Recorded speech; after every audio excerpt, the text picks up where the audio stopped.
Politeknik Negeri Ujung Pandang, yang juga merupakan salah satu institusi pendidikan vokasi terbaik di Indonesia.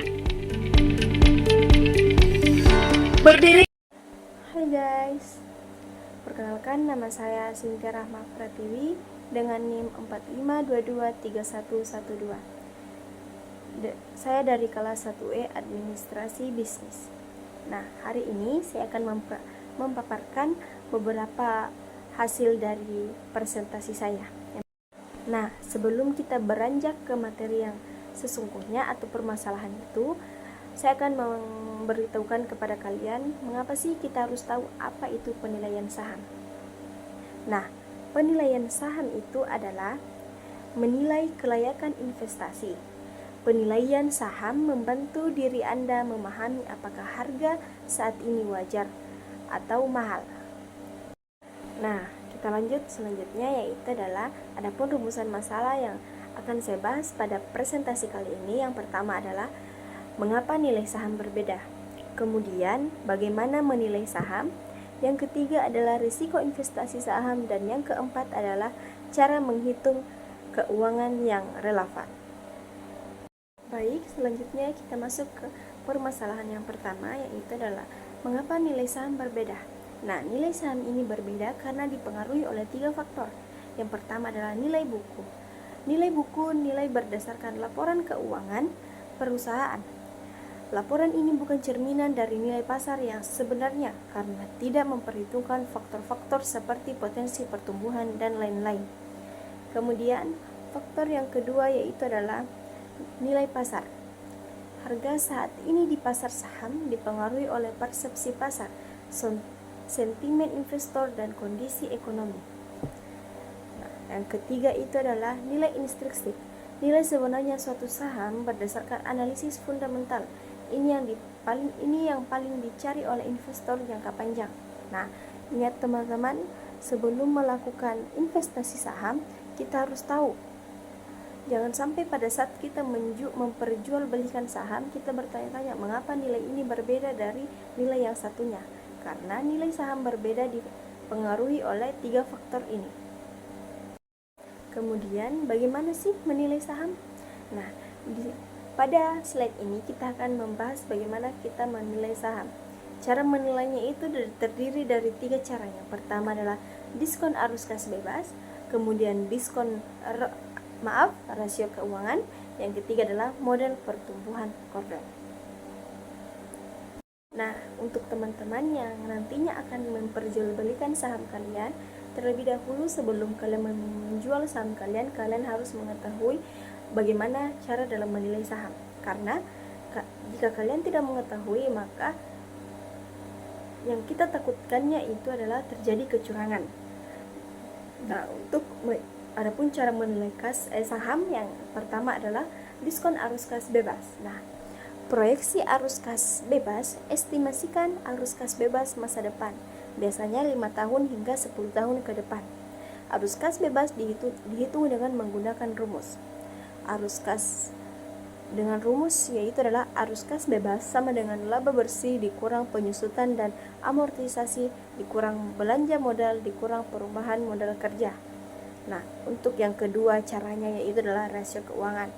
Rasio keuangan adalah alat yang digunakan untuk menganalisis kesehatan keuangan suatu perusahaan. Berikut adalah beberapa rasio keuangan yang umum dan cara menghitungnya, yaitu adalah quick ratio atau rasio cepat. Quick ratio sama dengan aset lancar dikurang dengan persediaan kewajiban lancar. Yang ketiga adalah nilai intrinsik, yaitu adalah cara untuk menentukan apakah sebuah saham dinilai terlalu tinggi atau terlalu rendah atau sesuai dengan nilai yang sebenarnya. Salah satu metode yang umum digunakan untuk menghitung nilai intrinsik adalah discounted cash atau discounted cash flow atau DCF. Nah, di Indonesia juga terdapat beberapa contoh saham. Yang pertama adalah PT Bank Mandiri, salah satu PT bank terbesar di Indonesia yang menawarkan berbagai layanan perbankan. Kemudian PT Unilever Indonesia Tbk atau UNVR, perusahaan konsumer yang memproduksi berbagai produk rumah tangga dan perawatan pribadi. Yang ketiga adalah PT Astra International Tbk atau ESAI, perusahaan yang bergerak di berbagai sektor, termasuk otomotif, agribisnis, dan alat berat. Kemudian adalah PT Gojek Indonesia. Nah, untuk ini Gojek banyak yang merasa Gojek itu tidak termasuk saham, tapi kenyataannya PT Gojek Indonesia termasuk saham, meskipun tidak terdaftar di bursa saham. Gojek adalah salah satu perusahaan teknologi terbesar di Indonesia yang telah menjadi bagian dari merger dengan Tokopedia untuk membentuk perusahaan Grab. Kita lanjut ke permasalahan yang berikutnya, yaitu adalah risiko investasi saham.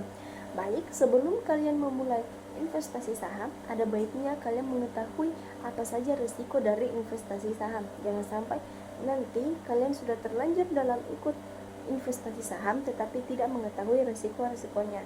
Adapun yang saya rangkum yaitu ada 4. Yang pertama adalah risiko inflasi.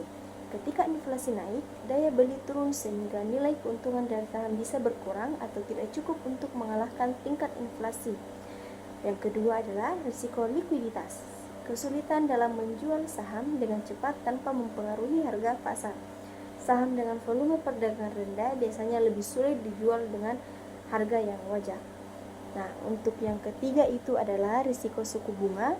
Kenaikan suku bunga dapat mengurangi daya tarik investasi saham karena orang cenderung beralih ke instrumen pendapatan tetap. Yang keempat adalah risiko regulasi.